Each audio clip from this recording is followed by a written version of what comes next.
Hi there people, it's Rob, or if we wanted to do this as the Marcus rant, the voice of Marcus when he's not meowing and carrying on like a 2-bit pain in the ass. At the moment the cat is actually sleeping, so I've hijacked cat headquarters to do some explanation. I've recently gone from film photography to digital photography, and by that I mean using DSLRs. And you get into this argument that you actually notice it's rambling on across the internet about full frame and DX, or FX and DX, cameras and lenses. And depending on where you go, you've got Chelsea and Tony Northrop's explanation, you've got the Angry Photographer's explanation, you've got the magazine's explanations, and some of them seem to think that the lens changes depending on what body you're using it on. I've got news for all of you. The Angry Photographer's actually correct. Yeah, that guy with tattoos who swears a bit and sounds kinda like the teenager from Fast and the Furious who's high and likes cars. Yeah, he's actually correct in what he's saying. The lens doesn't give a shit what's under it. Especially if you're going full frame to DX. Now, if you go from DX to full frame, then yes, there is an issue. But what I'll do is I'll actually show you in easy form here. So we're in Lightwave. One of the great things about Lightwave is it can be used to show a lot of stuff, but it can also be used to mimic the way lenses and the like work. In this case, we're actually going to use a camera and a light to mimic the way that a lens hits a sensor. So, in case you're not aware of how a lens works, light comes in through the front end. So let's say this is the thing, it gets adjusted by the lenses, comes to a point, it crosses over and hits the film or the sensor. So in the end it ends up looking kinda like this. So this is the end of the field element, it comes in, it crosses over, and it gets recorded. So you actually end up with something looking a little like this. So we'll go to a VPR here. You end up with this. So this is how the light would look hitting a sensor on a full frame camera. We have 24 megapixels on this, or actually we have 24 dots, this way and this way. We're going to call each of these dots a megapixel. This is a full frame sensor. As we can see, the core of the light's hitting here, and then we have it, and then it falls off out to here. Now the fall off here is a little more abrupt than it is in reality, but it's close enough. I mean, we could adjust the light cone here to make it a little bit more realistic, so it actually looks something like this in reality, and the light's projecting out beyond this. So let's say we've got an image coming through. This is what the sensor's seeing, though in the case of this image the sensor was actually seeing this. As we can see, it fills the frame, right? There's a little bit of fall off and darkening along here. So now we're going to take this exact same lens and put it on a DX camera. So same lens, DX, same focal length, DX camera. What we see happen is this. Same amount of megapixels, but you'll notice we've got less of an image. That is the only difference between an FX and a DX camera. This sensor here is smaller. Because of that, the detail in each point of this is actually better than the full frame camera, because each of these dots is covering less of an area of the total picture, so it's getting more detailed. This picture ends up being more detailed. That's what they're talking about when we come to crop factor. Now, that's great, but what if we're after this image, so this full size image, on this smaller picture off the same lens? Well, that's where that's where you start talking about the change in FOV, and this is where we get to our camera and why we have the camera here. So if I go to the camera and we hide this other one, we make this one fully visible. Now what we're going to do is we're going to go to the camera and we're going to make it so that we can actually see all of the sensor. You'll notice we've got to change the focal length. So at this point we can see all of the sensor. If we jump to, we could jump to an actual 35mm, but we'll just keep it at this. You'll notice we're at 25mm. We can see all the sensor. So if we were the image being projected onto the sensor, we're projecting our image at 25mm.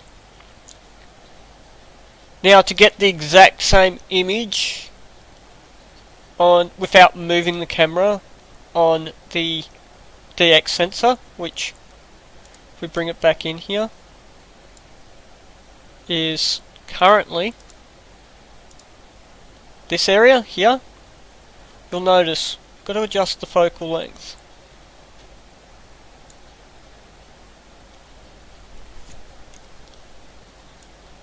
That's the difference.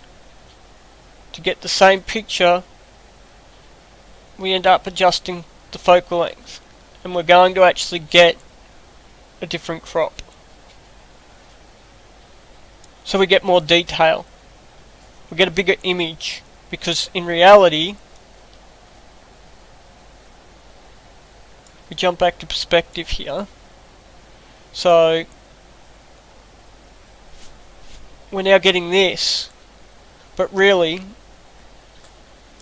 if we'll use it on the full frame camera, we're actually getting a lot more. We're getting all this data out to here, but we've had to pull in closer. So we're cropping out all this excess data that we don't need. But in the end, the amount of light that hits, that's being produced by the lens, and hitting this sensor.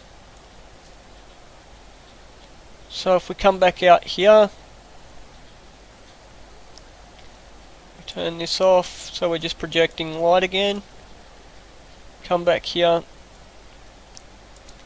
So in the end, this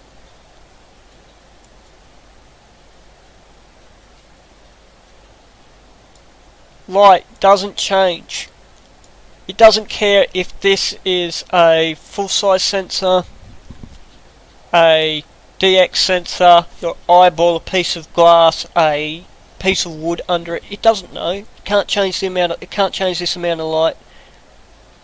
Where the difference happens is when you put a DX lens on a full-frame camera, and that's because a DX lens is designed like this. So the light, as you can see, the light's hitting the DX sensor here. We're getting it as if it was the full frame. We put that on a full frame one, all this area out here doesn't have any data. It's not being projected, the light's not hitting it. It doesn't care, though. It's a lens. Its job is to take light coming in at the front, change and bend the light, magnify it or compress, adjust and project it onto a flat focal plane. That is where the sensor is. Doesn't matter if the sensor is a full-size sensor, a DX sensor, a sensor the size of a micro transistor. The reason you get more quality from a DX sensor, and the reason you can blow them up is because, as you can see on the dots here, there's more data in this section here than there is in this section here. That allows you a better image. There's more data, higher count in data thing. So from these two sensors we'd get the exact same image size, but one would look better. And the difference is that the image would be cropped, as we see here. So if we get this same image but on the DX sensor, technically with a full frame lens we're losing all this information.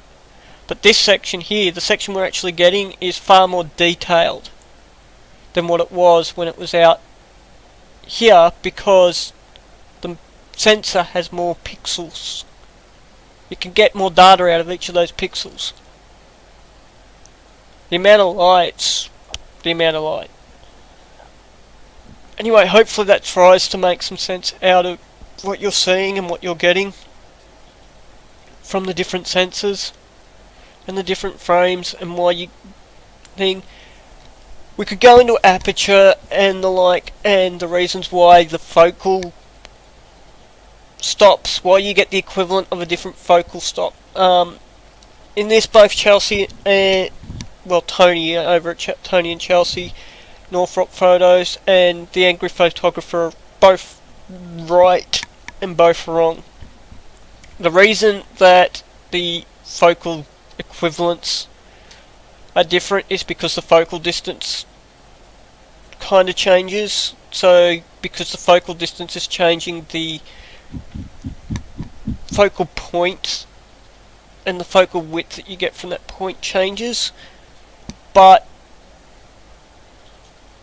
the actual aperture itself, if you're running a 3.3 on at 3.3 on this sensor, you're still getting 3.3. You're not changing the amount of light that's being let in. This section of the image is going to be the same on this as it was on the full frame. The difference is that the focal plane will be slightly different if you're trying to get the same image, because the focal, at this point, everything changes. Anyway, in the end it doesn't matter what you're using. Look, what matters is the image you're producing. If you can create a great image with this and using whatever lens you want on this, then good on you. Great, go for it. If you can produce a great image using this one, which is a crop body sensor, and this image's lenses, do it. The image is what matters in the end. The art.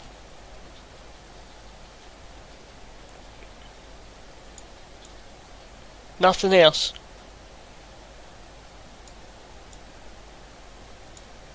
Anyway, my name's Rob. Later, guys.